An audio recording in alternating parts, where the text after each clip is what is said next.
प्रकरण 1।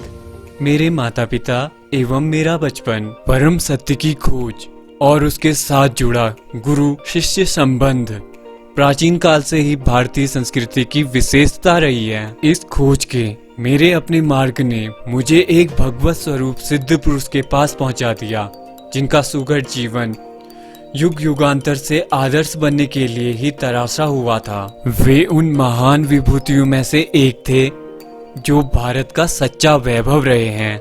ऐसे सिद्ध जनों ने ही हर पीढ़ी में अवतरित होकर अपने देश को प्राचीन मिस्र एवं बेबीलोन के समान दुर्गति प्राप्त होने से बचाया है। शिशु अवस्था की स्मृतियां मुझ में अभी भी बनी हुई हैं। चल फिर पाने में और अपनी भावनाओं को मुक्त रूप से व्यक्त कर पाने में असमर्थ होने के कारण मैं विक्षुब्ध रहता था। अपने शरीर की अक्षमताओं का भान होते ही प्रार्थना की लहरें मेरे भीतर उठने लगती थी। मेरे व्याकुल भाव अनेक भाषाओं के शब्दों में मेरे मन में व्यक्त होते थे। विविध भाषाओं के अतिरिक्त संभ्रमण के बीच मैं धीरे धीरे अपने लोगों के बंगाली शब्द सुनने का अभ्यस्त होता गया। यह थी शिशु मस्तिष्क के मन बहलाने की सीमा, जिसे बड़े लोग केवल खिलौनों और अंगूठा चूसने तक ही सीमित मानते हैं। इस मानसिक विक्षुब्धता और मेरा साथ न देने वाले शरीर के कारण मैं झल्लाकर आकुलता से रो पड़ता था। मेरी आकुलता पर परिवार में सबको होने वाला विस्मय मुझे याद है। सुखद स्मृतियां भी अनेक हैं। मेरी माँ का दुलार और तुतलाने तथा लड़खड़ाने के चलने के मेरे आरंभिक प्रयास। इन आरंभिक सफलताओं को सामान्यतः जल्दी ही भुला दिया जाता है, परंतु फिर भी ये आत्मविश्वास की स्वाभाविक आधारशिलाएं हैं। मेरी इन शिशु अवस्थाओं की स्मृतियों का होना कोई अपूर्व बात नहीं है। अनेक योगियों के विषय में ज्ञात है कि उन्होंने अपने जन्म मृत्यु के नाटकीय अवस्था परिवर्तन में भी अपने आत्मबोध को बनाए रखा।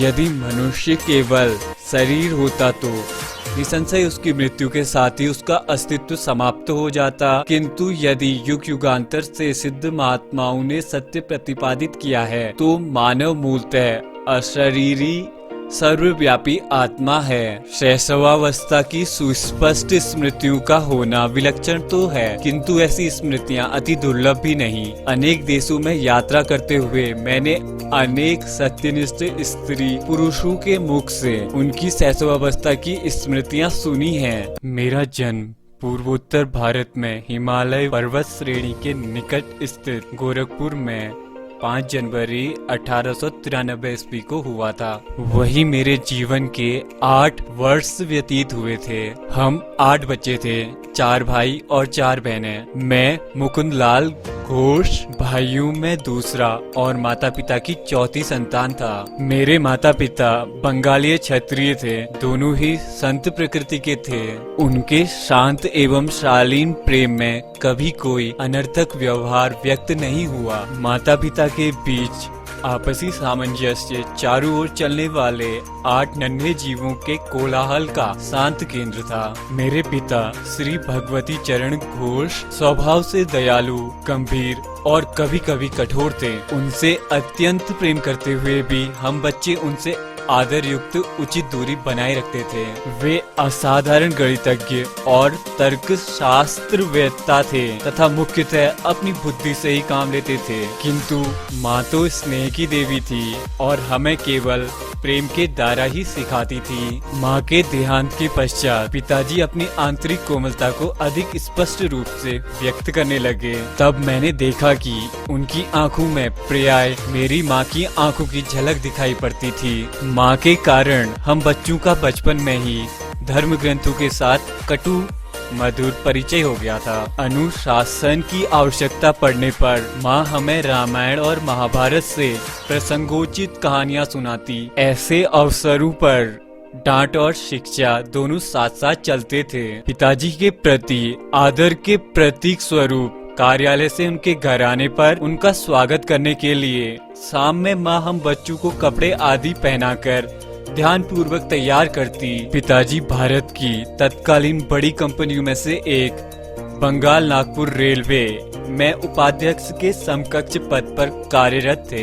यात्रा उनके कार्य का एक हिस्सा थी। हमारा परिवार मेरे बाल्यकाल में अनेक शहरों में रहा। माँ गरीबों की सहायता के लिए सदा तत्पर रहती थी। पिताजी भी इस मामले में करुणापूर्वक दृष्टिकोण रखते थे, परंतु अपनी आर्थिक सीमा के अंदर व्यय करना पसंद करते थे। एक बार 15 दिनों में माँ ने गरीबों को खिलाने में पिताजी की मासिक आय से अधिक रकम खर्च कर दी। इस पर पिताजी ने माँ से कहा, मैं तुमसे केवल इतना कहना चाहता हूँ कि कृपया करके अपना दान धर्म एक उचित सीमा के अंदर करो। माँ को अपने पति की यह सौम्य उल्हाना भी व्यथाजनक लगी। बच्चों को किसी प्रकार के मतभेद का आभास दिए बिना माँ ने एक घोड़ा गाड़ी मंगवाई। नमस्कार, मैं अपने मायके जा रही हूँ। प्राचीन धमकी। हम लोग चकित होकर विलाप करने लगे। उसी समय संयोगवश हमारे मामा वहां आ गए। उन्होंने पिताजी के कान में फुसफुसाकर धीरे से कोई परामर्श दिया। निसंशय सदियों से चला आ रहा कोई उपाय रहा होगा। पिताजी के कुछ संदिग्धजनक स्पष्टीकरण के बाद माँ ने खुशी खुशी घोड़ा गाड़ी लौटा दी। अपने माता पिता के बीच मेरे द्वारा देखे गए एकमात्र विवाद का इस प्रकार अंत हुआ, परंतु एक विशेष संवाद मुझे याद आता है। कृपया अभी अभी घर में आई एक असहाय महिला को देने के लिए मुझे 10 रुपए दीजिए। माँ के मुस्कुराहट में मनाने की अपनी एक शक्ति थी। 10 रुपए किस लिए, 1 रुपया काफी है। पिताजी ने इसके साथ एक समर्थन भी जोड़ दिया। जब मेरे पिताजी और दादा दादी की अचानक मृत्यु हो गई थी, तब मैंने गरीबी को पहली बार अनुभव किया। मीलों चलकर स्कूल जाने से पहले मेरा नाश्ता होता था केवल एक छोटा सा केला। कॉलेज पहुंचने तक मेरी अवस्था इतनी बुरी हो गई थी कि मैंने एक न्यायाधीश जो कि धनी थे से मासिक 1 रुपए की सहायता के लिए प्रार्थना की। उन्होंने यह कहते हुए मना कर दिया कि 1 रुपया भी मूल्यवान होता है। उस 1 रुपए के मना किए जाने की आपको कितनी कड़वी याद है। माँ के हृदय से तर्क उभरा। क्या आप चाहते हैं कि यह महिला भी आपके द्वारा इन 10 रुपयों को मना किए जाने की वैसे ही दुखद स्मृति अपने मन में रखे जिनकी उसे तीव्र आवश्यकता है? तुम जीती। पराभूत पति की सनातन भाव भंगिमा के साथ पिताजी ने अपना बटुआ खोला और कहा, यह लो 10 रुपए का नोट और उस महिला को मेरी शुभकामनाओं के साथ दे देना। किसी भी नए प्रस्ताव को पहले नहीं कह देना पिताजी का स्वभाव था। इतनी सहजता से माँ की सहानुभूति जगाने वाली उस अपरिचिता के प्रति पिताजी का रवैया उनकी सतर्कता का एक उदाहरण है। पिताजी सोच विचार के बाद निर्णय लेने के सिद्धांत का पालन करते थे।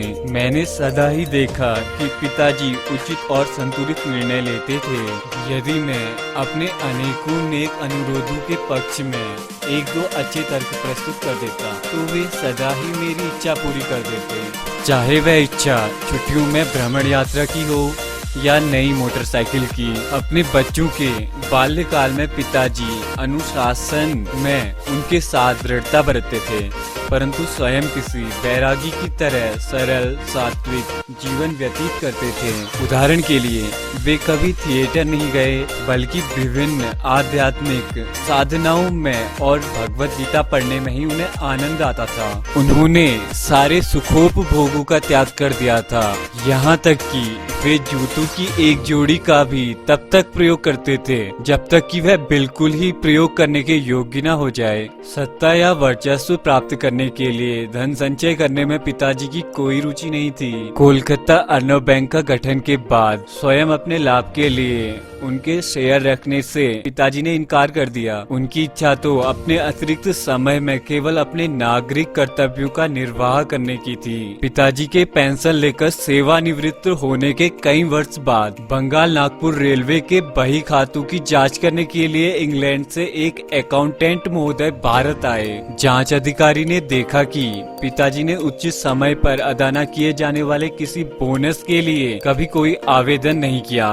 जांच अधिकारी ने देखा कि पिताजी ने उचित समय पर अदा न किए गए किसी बोनस के लिए कभी कोई आवेदन नहीं किया था। उन्होंने कंपनी को बताया, इन्होंने अकेले ही 3 आदमियों के बराबर काम किया है। पिछली क्षतिपूर्ति के स्वरूप इनका 1,25,000 रुपया कंपनी से निकलता है। कंपनी के कोषाध्यक्ष ने उचित रकम का चेक पिताजी को भेज दिया, पर मेरे पिताजी ने इस घटना को इतना नगण्य माना कि वो परिवार को इसकी सूचना देना भी भूल गए। बहुत बाद में मेरे सबसे छोटे भाई ने बैंक में जमा इतनी बड़ी धनराशि को देखकर पिताजी से इसके बारे में पूछा। भौतिक लाभ में इतना उल्लासित क्यों हो? पिताजी ने कहा, संभाव को जिसने अपना लक्ष्य बना लिया हो वह न किसी लाभ से उल्लासित होता है और न किसी हानि में दुखी।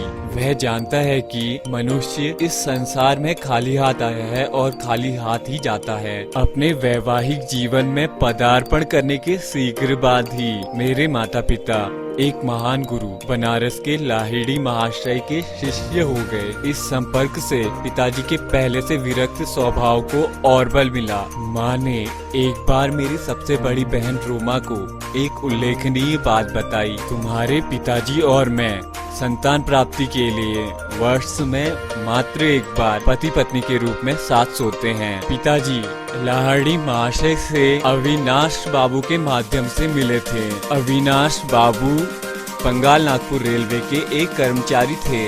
गोरखपुर में मेरे बचपन में अविनाश बाबू मुझे अनेक भारतीय संतों की कहानियां सुनाया करते थे। वे सदा अपने गुरु के बारे में श्रद्धा पूर्वक कुछ न कुछ कहकर ही अपनी कहानी की समाप्ति करते थे। तुमने कभी सुना है किन असाधारण परिस्थितियों में तुम्हारे पिताजी लाहिड़ी महाशय के शिष्य बने थे? गर्मियों के मौसम में एक अलसाई दिन मैं और अविनाश बाबू मेरे घर के अहाते में बैठे थे। तब उन्होंने मेरी उत्सुकता को जगाने वाला यह प्रश्न मुझसे किया, तुम्हारे जन्म से कई वर्ष पहले मैंने अपने वरिष्ठ अधिकारी अर्थात तुम्हारे पिताजी से अपने गुरु का दर्शन करने बनारस जाने के लिए एक सप्ताह की छुट्टी देने की याचना की, पर तुम्हारे पिताजी ने मेरी इच्छा का उपहास किया। उन्होंने कहा, क्या तुम धार्मिक कट्टरवादी बनना चाहते हो? यदि जीवन में आगे बढ़ना है तो अपने काम पर ध्यान दो। झाड़ियों में से गुजरती एक पगडंडी से उस दिन उदास मन लिए मैं घर जा रहा था कि पालकी पर सवार तुम्हारे पिताजी से मेरी मुलाकात हो गई। उन्होंने पालकी और नौकरों को विदा कर दिया और मेरे साथ चलने लगे। मुझे सांत्वना देने के लिए वे सांसारिक सफलता के लिए प्रयास करने के लाभ मुझे समझाने लगे, पर मैं उनकी बातें बेमन होकर सुन रहा था। मेरा हृदय बार बार यही पुकार रहा था, लाहिड़ी महाशय, मैं आपके दर्शन के बिना नहीं जी सकता।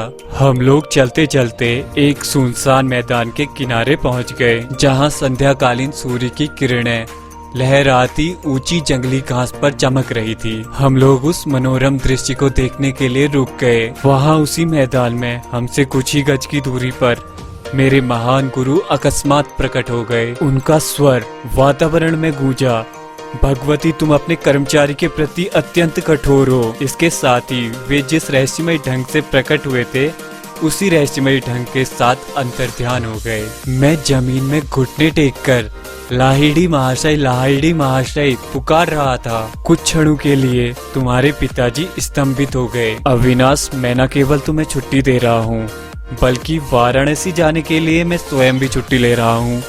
तुम्हारी सहायता के लिए जब चाहे अपनी इच्छा के अनुसार प्रकट होने की शक्ति रखने वाले इन महान लाहिड़ी महाशय का दर्शन मुझे करना ही होगा। मैं अपनी पत्नी को भी साथ लूंगा और इन महान गुरु से प्रार्थना करूंगा कि वे हमें अपने आध्यात्मिक पथ पर दीक्षित करें। क्या तुम हम दोनों को उनके पास ले चलोगे? अवश्य। अपनी प्रार्थनाओं के इस चमत्कार पूर्ण उत्तर को पाकर और घटनाओं को इतने शीघ्र अनुकूल मोड़ लेने पर मेरा मन अंदर से गदगद हो उठा था। अगले दिन शाम को तुम्हारे माता पिता और मैं रेलगाड़ी से वाराणसी जाने के लिए चल पड़े। अगले दिन हम लोग वहां पहुंचे तो कुछ दूर तक घोड़ा गाड़ी से गए और फिर तंग गलियों में से चलते हुए मेरे गुरु के घर पहुंचे। उनका घर आसानी से नहीं दिखाई पड़ता था। उनकी छोटी सी बैठक में प्रवेश करने पर वहां हमेशा की तरह पद्मासन पर बैठे हुए गुरुदेव को हमने प्रणाम किया। उन्होंने अपनी हृदय वेदी आंखें झपकाई और तुम्हारे पिताजी के ऊपर स्थित कर दी। भगवती,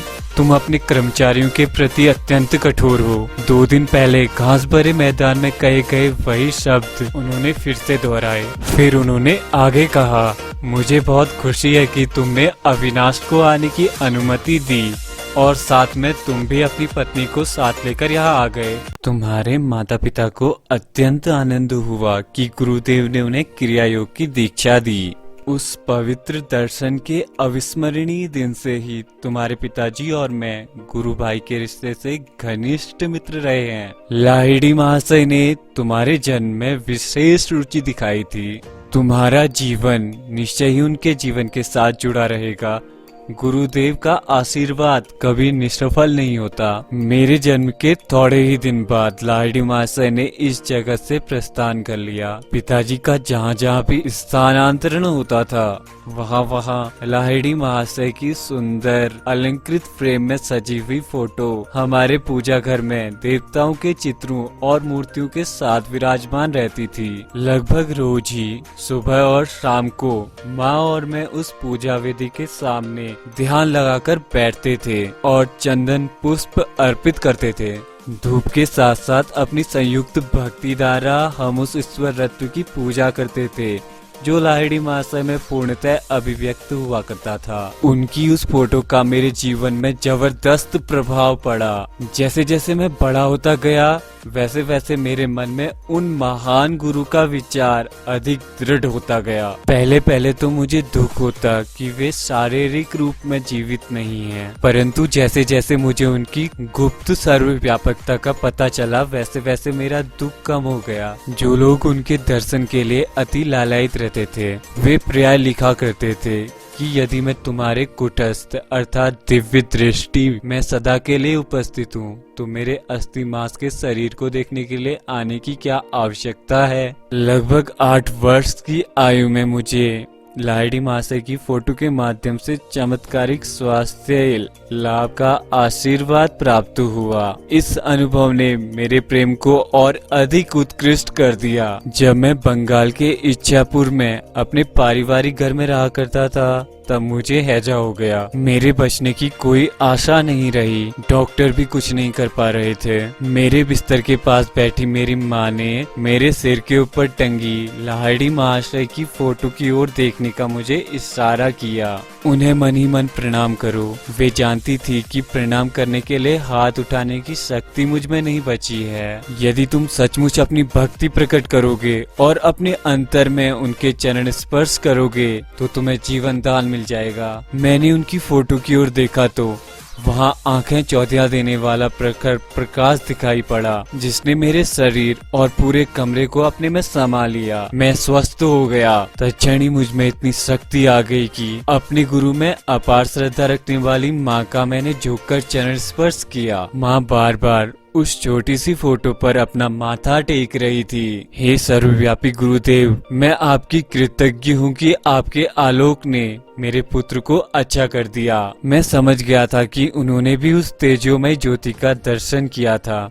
जिसकी महिमा से मैं उस असाधारणतः प्राणघातक साबित होने वाली बीमारी से एकाएक अच्छा हो गया था। मेरे पास जो कुछ भी अनमोल चीजें हैं उनमें से एक यह फोटो भी है। इस फोटो के पीछे भी एक चमत्कारिक कहानी है। मैंने यह कहानी पिताजी के गुरु भाई काली कुमार राय से सुनी है। ऐसा प्रतीत होता है कि लाहिड़ी महाशय को अपनी फोटो खिंचवाना बिल्कुल भी पसंद नहीं था। एक बार उनके विरोध के बावजूद उनकी और उनके शिष्यों जिनमें काली कुमार राय भी शामिल थे एक सामूहिक फोटो खींची गई। पर उस समय फोटोग्राफर के आश्चर्य की सीमा न रही जब उसने देखा कि उस फोटो में सब शिष्यों के चित्र एकदम स्पष्ट दिखाई दे रहे थे, परंतु बीच में जहां उसने लाहिड़ी महाशय का चित्र होने की सार्थक आशा की थी कोई आकृति नहीं थी।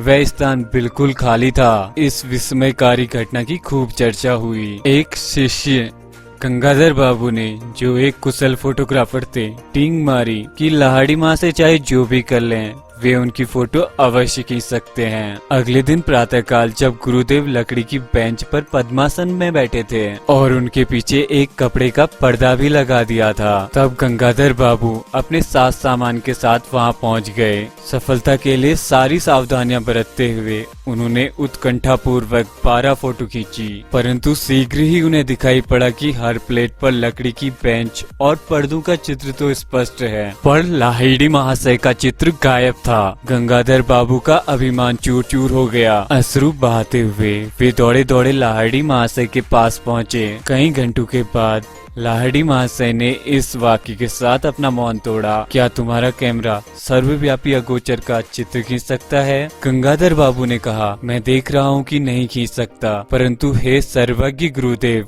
आपके देव मंदिर की एक फोटो प्राप्त करने की बहुत इच्छा है। मेरी दृष्टि संकुचित रही है। आज तक मैं यह नहीं समझ पाया कि संपूर्ण जगत आप में पूर्ण रूप से वास करता है। फिर कल सुबह आओ, मैं तुम्हारे कैमरे के सामने बैठकर फोटो खिंचवा लूंगा। पुणे फोटोग्राफर ने अपना कैमरा फोकस किया। इस बार अगोचर रहस्यमयता के आवरण से रहित उस पवित्र महापुरुष की आकृति प्लेट पर स्पष्ट रूप से उभर आई। गुरुदेव ने इसके बाद कभी कोई फोटो नहीं खिंचवाई, कम से कम मैंने तो नहीं देखी। वही फोटो इस पुस्तक में भी छपी है। सांचे में ढली लाहिड़ी महाशय की मुखाकृति से कुछ पता नहीं चलता कि वे किस कुल किस वंश के थे। उनकी रहस्यमय मुस्कान में ईश्वर साक्षात्कार के आनंद के कुछ कुछ झलक दिखाई पड़ती हैं। जगत में नाम मात्र की रुचि का संकेत देती उनकी अर्धोन्मिलित आंखें आंतरिक परमानंद का संकेत करती हुई आधी बंद भी हैं। इस जगत के प्रलोभनों से अलिप्त वे आध्यात्मिक सहायता के लिए अपने पास आने वाले जिज्ञासुओं की आध्यात्मिक सहायता के प्रति सतत पूर्ण जागरूक रहते थे। गुरुदेव के चित्र की महिमा से स्वास्थ्य लाभ के थोड़े दिन बाद मुझे एक प्रभावकारी दिव्य दर्शन हुआ। एक दिन प्रातः अपने बिछौने पर बैठा हुआ मैं एक गहन दिवा स्वप्न में डूब गया। बंद आंखों के अंधकार के पीछे क्या है, यह विचार बड़े वेग से मेरे मन में उभर आया। तत्क्षण ही मेरी अंतर्दृष्टि के सामने प्रखर प्रकाश कौंध गया। पर्वत गुफाओं में ध्यानस्थ बैठे संतों की आकृतियां छोटे छोटे चलचित्रों की भांति मुझे प्रकट होने लगी। आप लोग कौन हैं? मैंने ऊंचे स्वर में पूछा। हम लोग हिमालय के योगी हैं। मेरा हृदय पुलकित हो उठा। मैं भी हिमालय आकर आपके जैसा बनना चाहता हूँ। दृश्य अंतर्ध्यान हो गया, परंतु रजत किरणें मंडलाकार में अनंत की ओर विस्तृत होती गई। यह अद्भुत आलोक क्या है? मैं ईश्वर हूँ, मैं प्रकाश हूँ। यह ध्वनि बादलों की सौम्य बुदबुदाहट जैसी थी। मैं आपके साथ एकाकार होना चाहता हूँ। यद्यपि यह ईश्वरीय आनंद क्रम से कम होता गया, पर मैं ईश्वर की स्थायी खोज की विरासत प्राप्त करने में सफल हुआ। ईश्वर शाश्वत नित्य नवीन आनंद है। यह स्मृति लंबे समय तक मेरे साथ बनी रही। बचपन की एक अन्य स्मृति भी असाधारण है और उल्लेखनीय भी, क्योंकि उसका चिन्ह आज भी मेरे हाथ पे है। एक दिन प्रातः समय मैं और मेरी बड़ी बहन उमा अपने गोरखपुर के घर के अहाते में नीम के पेड़ के नीचे बैठे थे। आसपास के तोतों को नीम के पके फल खाते मैं निहार रहा था और बीच में जो समय मिल रहा था उसमें उमा दीदी मुझे बंगाली की पहली पुस्तक पढ़ने में मदद कर रही थी। उमा दीदी ने अपने पैर पर फोड़ा होने की बात बताई और वह उस पर लगाने के लिए मरहम की एक डिबिया ले आई। मैंने उसमें से थोड़ा सा मरहम लेकर अपने हाथ में लगा लिया। तुम निरोग हाथ पर मरहम क्यों लगा रहे हो? बात ऐसी है दीदी, मुझे लग रहा है कल यहाँ पर फोड़ा होने वाला है। चल झूठा कहीं का। दीदी, जब तक कल सुबह क्या होता है यह आप देख नहीं लेती तब तक आप मुझे झूठा नहीं बोल सकती। उमा पर इसका कोई असर नहीं पड़ा और उसने 3 बार अपने व्यंग को दोहराया। मैं अपनी इच्छा शक्ति के बल के साथ कहता हूँ कि कल मेरे हाथ पर इसी जगह पर काफी बड़ा फोड़ा निकल आएगा और तुम्हारा फोड़ा सूझकर दुगना हो जाएगा। सुबह मेरे हाथ पर बहुत बड़ा फोड़ा निकल आया और उमा का फोड़ा आकार में दुगना हो गया। मेरी बहन चिल्लाती हुई माँ के पास चली गई। माँ, मुकुंद जादू टोना करना सीख गया है। माँ ने गंभीर होकर मुझसे कहा कि हानि करने के लिए मैं कभी भी शब्द शक्ति का प्रयोग ना करूं। मैंने इसका सदा पालन किया। मेरे फोड़े का इलाज चीरे से हुआ। डॉक्टर के चीरे से बना चिन्ह आज भी वर्तमान है। बाद में मेरी समझ में आया कि किसी के जीवन को संकट से बचाने के लिए वाणी की विस्फोटक स्पंदन शक्ति का सदुपयोग किया जा सकता है और इस प्रकार बिना चिन्ह या कष्ट रहित शल्य चिकित्सा की जा सकती है। हमारा परिवार पंजाब के लाहौर शहर में स्थानांतरित हुआ। वहाँ मैंने देवी काली के रूप में जगन्नी माता का एक चित्र प्राप्त किया। हमारे घर के बालकनी में इस चित्र का अनौपचारिक मंदिर बना। मेरे मन में यह निश्चित विश्वास पैदा हो गया कि उस पवित्र स्थान पर मेरे द्वारा की गई किसी भी प्रार्थना को पूरा कर दिया जाएगा। एक दिन वहाँ उमा के साथ खड़ा होकर मैं 2 लड़कों को 2 घरों की छतों पर पतंग उड़ाते देख रहा था। इन दोनों घरों और हमारे घर के बीच एक बहुत ही सकरी गली थी। तुम आज इतने चुप क्यों हो? उमा ने खेल खेल में धक्का देकर मुझसे पूछा। मैं सोच रहा हूँ कि कितनी अद्भुत बात है, मैं जो भी मांगता हूँ माता मुझे दे देती हैं। मैं समझती हूँ वह तुम्हें वे दोनों पतंगे भी दे देंगी। मेरी बहन ने उपहास की हंसी हंसते हुए बोला, क्यों नहीं। मैंने उन पतंगों को पाने के लिए मौन प्रार्थना शुरू कर दी। भारत में धागों पर मांझा, गोंद और शीशे का चूर्ण लगाकर पतंगों का खेल खेला जाता है। प्रत्येक पतंग उड़ाने वाला अपने प्रतिद्वंदी की पतंग काटने का प्रयास करता है। कटी हुई पतंग छतों के ऊपर से जाती है तथा उसे पकड़ने में बड़ा मजा आता है। उमा और मैं ऐसी बालकनी में खड़े थे जिसके ऊपर छत थी और दोनों ओर दीवारें भी, इसीलिए किसी कटी पतंग का हमारे पास आना असंभव प्रतीत होता था, क्योंकि स्वाभाविक तौर पर उसका धागा छत के ऊपर लटकता हुआ आगे निकल जाता है। गली के उस पार पतंग उड़ाने वालों ने अपना खेल शुरू किया। एक धागा कट गया, तत्क्षण पतंग मेरी दिशा में लपकी। अचानक हवा बंद हो जाने के कारण वह पतंग एक क्षण के लिए स्थिर हो गई। इसी बीच उसका धागा सामने वाले घर के ऊपर उगे नागफनी के एक पौधे में उलझ गया। मेरे पकड़ने के लिए एक पूरा फंदा बन गया। मैंने यह पुरस्कार उमा को सौंप दिया। यह तो केवल एक असाधारण सहयोग था, न कि तुम्हारी प्रार्थनाओं का उत्तर। यदि वह दूसरी पतंग भी तुम्हारे पास आ जाए तो मैं मान लूंगी। दीदी की काली आंखों में उनके शब्दों की अपेक्षा अधिक विस्मय प्रकट हो रहा था। मैंने तीव्रता से अपनी प्रार्थनाएं जारी रखी। उस दूसरे पतंग उड़ाने वाले के जोर से झटका मारने के कारण उसका धागा भी टूट गया। हवा में नाचती हुई पतंग मेरी ओर आने लगी। मेरे सहायक नागफनी के पेड़ ने फिर से धागे को उलझाकर आवश्यक फंदा बना दिया ताकि मैं उसे पकड़ सकूं। मैंने यह दूसरा पुरस्कार भी उमा को भेंट कर दिया। सचमुच माता तुम्हारी प्रार्थना सुनती हैं। यह सब मेरे लिए विलक्षण है। दीदी भयभीत मृग शावक की तरह भाग गई।